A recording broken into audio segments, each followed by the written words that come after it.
Hi, this is Fawn from Napa Acupuncture Practice, and today I wanted to do a video about cupping.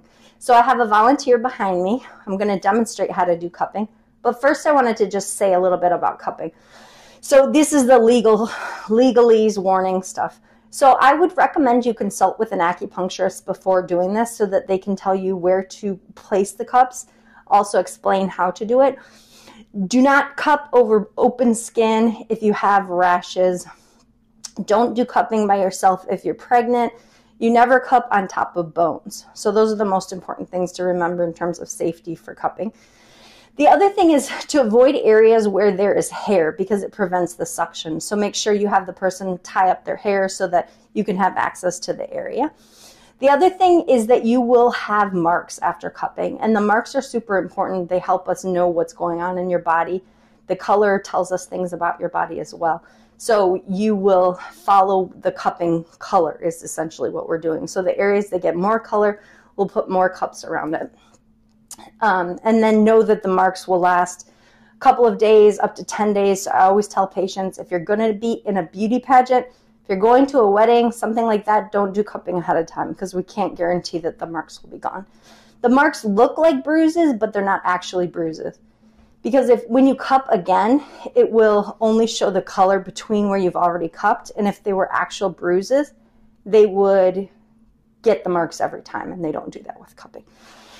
The reasons to do cupping, it helps to promote blood flow to the local area. So if you have neck and shoulder tension, it helps to reduce that and to bring healing to the local area.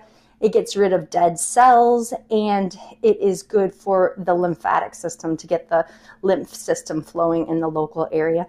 People like it because it's really good for reducing the neck and shoulder tension and pain. Sometimes it's what helps acupuncture to work the best because if there's so much stasis in the local area, the needles aren't able to get things moving. So I always do cupping before I do acupuncture because it helps to open up the local area so that the needles can work better. So that's why we do cupping. We do it, I don't like to do it more than once a week so that the body has time to detoxify from it because it is moving that toxins and dead cells and stuff into the local area so that the blood can filter it out, go through the liver.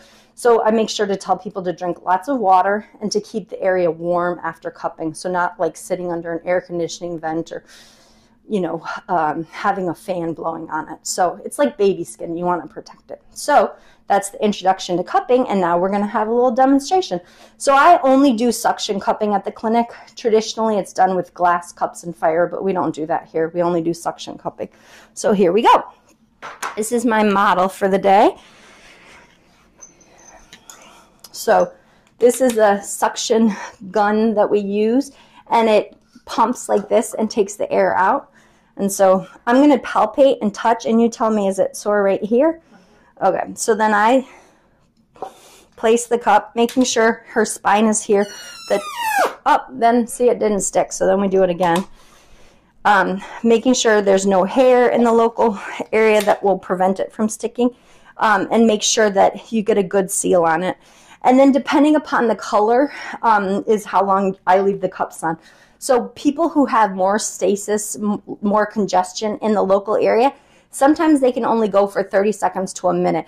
So if it starts to turn purple, I stop. And they have different sizes of cups so that you can go in different areas. Like, I think this is a 1.5 inch cup.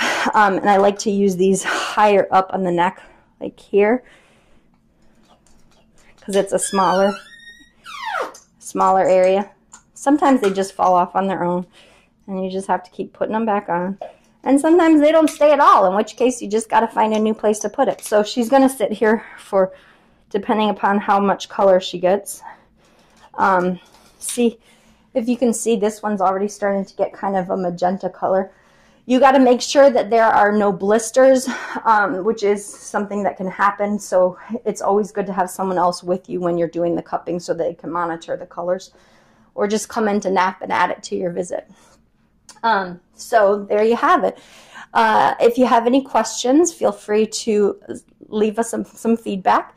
Contact your local acupuncturist. You can make a acupuncture visit with cupping at NAP Costs $10 extra, and people, when they're done, they say it feels like a nice deep tissue massage. So you should really enjoy it. It's a feeling of suction. What would you say? Is it? I love it. No. She loves it. So shoulders hurt always. Perfect. So that's cupping. Thank you so much for joining us, and I look forward to seeing you in the clinic sometime soon. Bye, guys.